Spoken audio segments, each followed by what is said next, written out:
All right, I want to now bring in Karen Attiah. She was Jamal Khashoggi's editor at the Washington Post. Karen, good to see you. This has been an incredible, roller coaster ride for you, for Khashoggi's family. I mean, his Washington Post family, of course, his fiancée, who was outside that consulate wondering, about his demise. Where is he? So now there is this explanation, 17 days after his disappearance from the Saudis, this chokehold. You posted this tweet in just, 2 words here, utter BS. So talk to me about how you're feeling now that the Saudi government has expressed itself this way. Sure. Thanks for having me on. I mean, the idea that Jamal, someone who is a 60-year-old man, wore glasses, anybody who knew him in life is just a very kind, gentle man, that he would have died in a fight against 15 men. No, that was not a fight. That is, if anything, if we're going to give any credence to this, it's a setup and an ambush, frankly, at the hands of Saudis at a consulate. So my reaction is that it just lacks all credibility. It's insulting. It's insulting to any sort of thinking person's intelligence that someone who, the U.S. officials, U.S. intelligence officials had messages that there was a plan all the way up to Mohammed bin Salman to capture Khashoggi, Jamal. It just adds insult to the tragedy and to this heinous, heinous crime, and we're not buying it.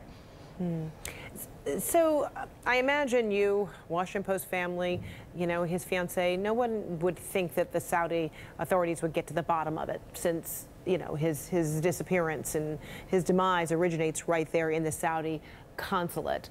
But where is your hope in terms of who or how anyone will get to the bottom of what happened? Who would be held culpable for his murder, his reported, just torture, and I mean, just heinous, ending of his life? Sure. Well, first of all, the communication czar, Saud al-Qahtani, who has been fired apparently in relation to this. He once said in a tweet in the Washington Post editorial board, mentioned this, that he does nothing without the orders and approval of Mohammed bin Salman and the king. So I think we do have an opportunity. First of all, Qahtani is famous for using Twitter to encourage a blacklist, a Twitter list of Saudi citizens to go after. I think, if anything, Twitter needs to investigate and potentially disable his account. I think, now that he has been named as someone who had an intimate connection to this crime, the Magnitsky Act, the ability for Congress to impose heavy, heavy sanctions on this individual is absolutely something that should be pursued. But again, this does not absolve Crown Prince Mohammed bin Salman. Jamal once told me that nothing, especially of this magnitude, nothing happens without the knowledge of the Crown Prince, that Mohammed bin Salman is absolute. So we still demand answers, but at the very least, there's plenty that we can do about Saud al-Qahtani. You all really paid homage to Jamal by printing, his last right. And, in his article, he talked about how important it is, to uphold, to preserve, the discipline, the vocation of journalism, of crafting journalism. In your way, was this, Jamal getting the last word? Or, what was the real impetus behind why you felt it was important to print his final thoughts? I think in my year of knowing him and working with him, this was the thing. Free expression, having a platform for free air voices was the one thing that he felt the most passionate about.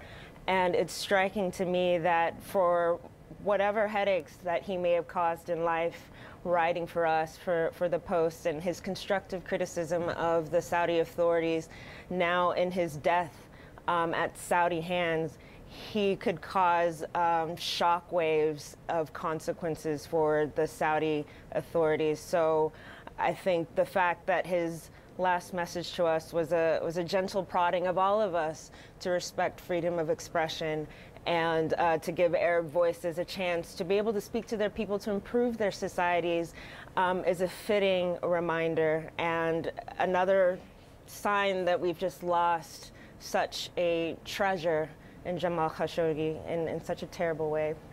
And then, Karen, juxtapose that with the president who says he finds the explanation from Saudi Arabia as credible. Well, I'll say that at least with Trump, he said that this is a first step, so let's hold him to that. There's plenty that the administration could do to hold those who were a part of this accountable. But yes, this first reaction that this is credible is doing part of the PR work for the Saudi royal family, and it's unacceptable. And it sends a chilling message to all journalists, all people who dare to criticize regimes that are authoritarian, that they can be persecuted, and the leader of the free world, the United States, will turn a blind eye. There's time for them to correct this, but at this point, they're doing the PR work for the Saudi regime, and it's unacceptable. Karen Attiah of the Washington Post, your passion, your pain, all of it has been palpable, and what a tribute to your colleague, Jamal Khashoggi.